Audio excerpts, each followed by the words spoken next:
Hi, in today's tutorial, I'm going to show you how to view websites on Bluehost. So the first thing that we'd like to do, of course, is just go and open whatever browser you're going to use to follow this tutorial steps with. Here in my case, I'm actually using Brave. But of course, in your case, you can use any other browser could be possibly working for you.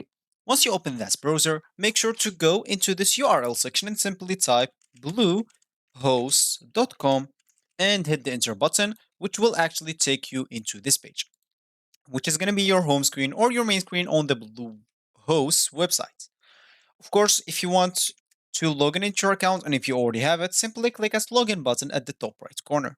And if you don't have an account, you'll have to click at get started or simply because this choice will get you to choose a plan and it's going to be a bit expensive because you will have to commit with them for 1 year. You can simply just go and buy your own domain by clicking at this domains option right here. And of course, it will take you to the page that will give you the opportunity to buy your domain from, and from there you can start and create your account with that way also. So for me, I'm just going to click at login, which will log in into my account directly because I already logged in into my account in this PC.